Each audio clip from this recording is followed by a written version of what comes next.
The stupidest trade war in history. That is what we've been calling it from the start, and it's really living up to its name. Donald Trump's decision to levy tariffs against our closest allies and neighbors to the north in Canada is backfiring, not just on him publicly, but privately in the homes of each and every one of his MAGA voters who are seeing prices skyrocket. And the latest example of that with the Premier of Ontario announcing that he'd be happily willing to shut off electricity to the United States from Canada has Donald Trump throwing a tantrum. And we are going to get into it. But before we do, if I could quickly ask you to leave a like on this video. And if you haven't already and you enjoy our channel, to hit that subscribe button. It goes a long way, and it really does mean a lot to me. Now, before we can get into that Trump Truth Social tantrum, I want to hear from the man himself, Doug Ford, who's delivering a knockout blow to Trump.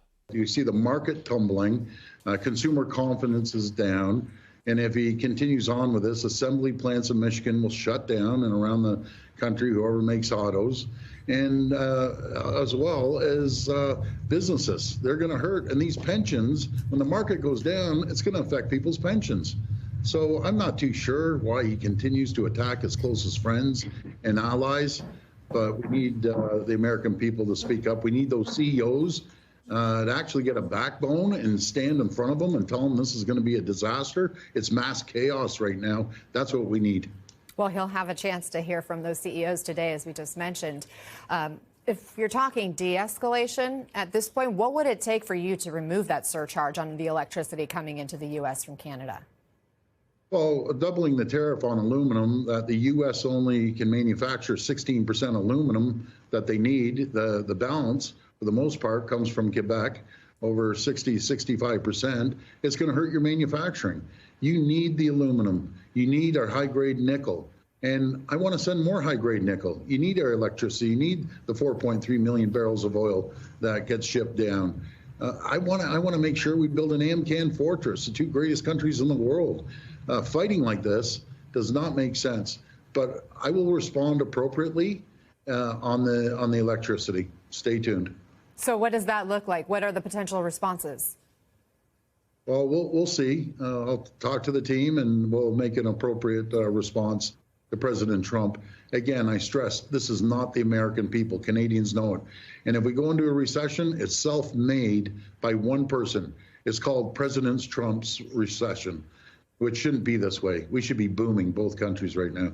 Have you and your team talked with President Trump or members of the White House since the beginning of all of the tariff back and forth, specifically since you had implemented this 25% surcharge on electricity coming into New York, Minnesota, and Michigan?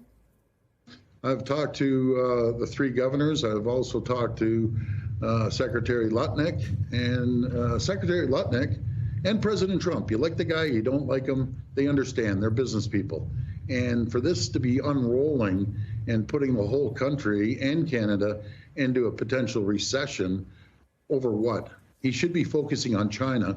He should not be focusing on his closest neighbor and ally. If you could talk to President Trump right now, what would you say? Stop the chaos. It's hurting American families. It's hurting Canadian families. There's uncertainty, and the markets dislike uncertainty. So do business, so do investors, so do people. They want to know that they're going to have a job, and we're going to have a booming economy. He's done the total opposite. He ran on a mandate of creating jobs, lowering inflation, and it's backfired on him. And he has to step up and change course. Inflation is happening right across the country, and the unpredictability that he's put to the markets are speaking. People will be speaking, and businesses will be speaking as well. Aside from just the very clear stupidity of this all, and not on behalf of the Canadians who consistently start every interview. Like, I know it's a stereotype. I know it's a trope that the Canadians are so nice. But these guys consistently start every conversation by saying, yeah, we feel really bad for the Americans. You know, we don't want them to deal with this economic pressure. We feel really bad about this trade war. We wish it wasn't going on. It's like they're responding, of course, as they should with their own tariffs, but they're just so much kinder than even our own government is to us. I feel like at some point Canada's gonna be like, didn't you guys want to be cut in on this healthcare we got going on?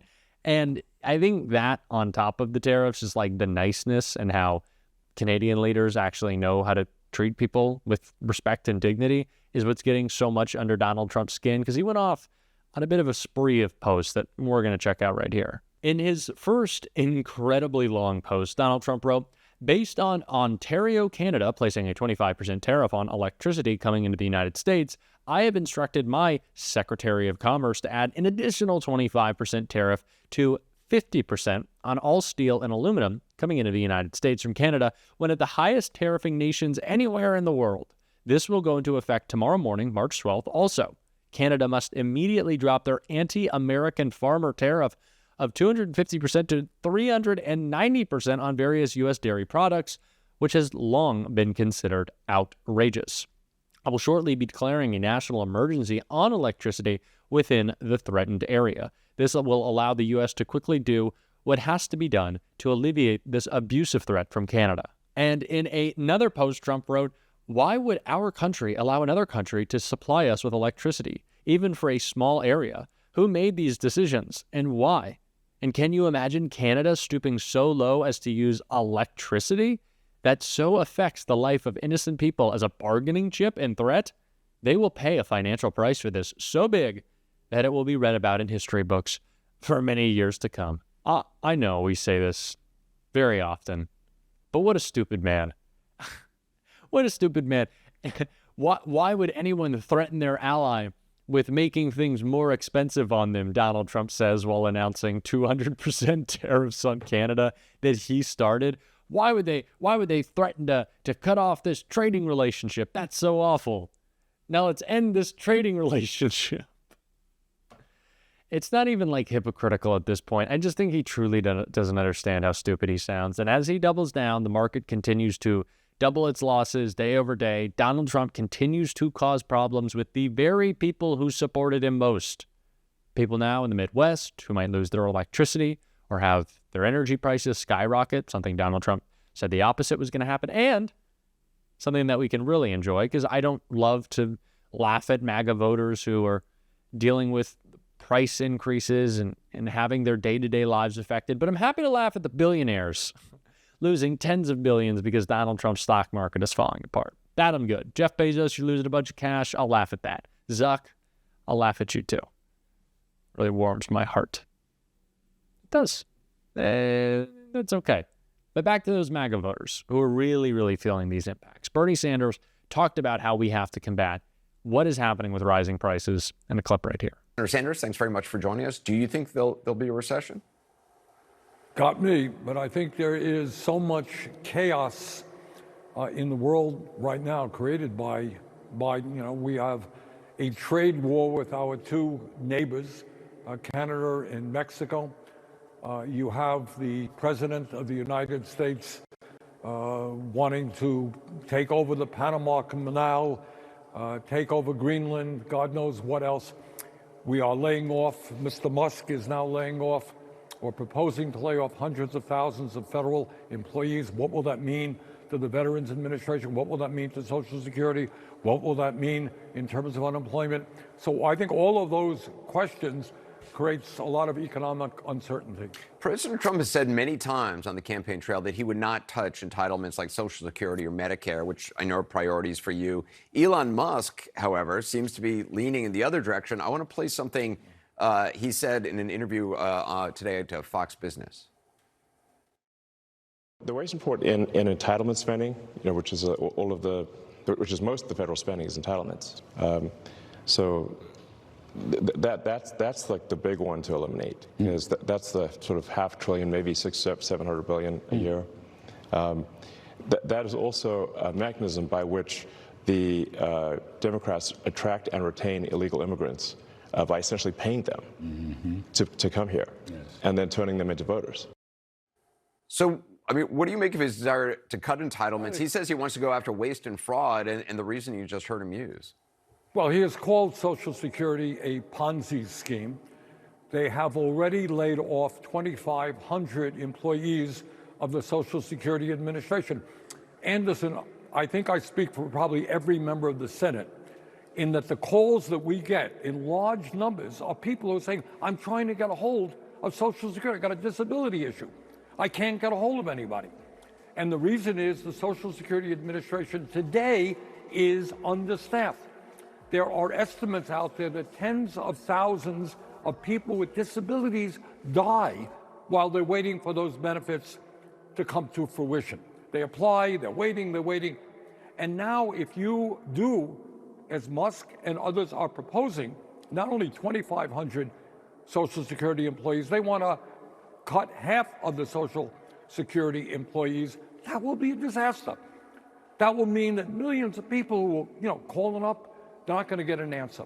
So if you ask me, I think this is a prelude not only to cutting benefits, but to privatizing Social Security itself. I think that's in the back of their mind. If you make the system dysfunctional, why would anybody want to support it? And that's consistent with what Trump said in his State of the Union address. Oh, there are millions of people, thousands of people, 200 years old and 150 years old. What is all of that about? It happens to be a lie. It's not true. 99% of the benefits go to people, more than that go to people who have paid into them. So why do you lie so much about Social Security? Why do you make it look like it's a broken, dysfunctional system?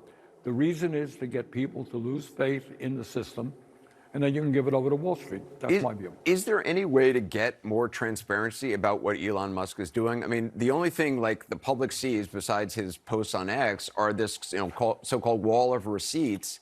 And, CNN, the New York Times, David Fahrenthold of the Times has looked at the numbers that are being posted for the alleged savings that they're making. And a lot of them are phony. I mean, $8 billion contract for ICE canceled turned out to be an $8 million contract. Well, I mean, two things. I am the ranking member, leader of the opposition on the HELP Committee, Health, Education, Labor. And I have requested of Senator Cassidy, the chairman of it, to bring Musk before the committee. I think the American people would like to hear him answer questions from members of the United States Senate. We have an opportunity to bring these people into our coalition, those most affected by Donald Trump. And it is crazy that those most affected are the people who actually supported him the most. That doesn't matter. We have a big tent. Let's make it bigger. Let's bring these people in. Let's make our country better. Let's call Donald Trump out doing it. That's what, of course, we're going to be doing on the show every single day. And if you want to support that, as always, you can hit that subscribe button. You can leave a like on this video. And if you stuck around to the end, you can drop a blue heart in the comments. And until next time, I'll see you soon.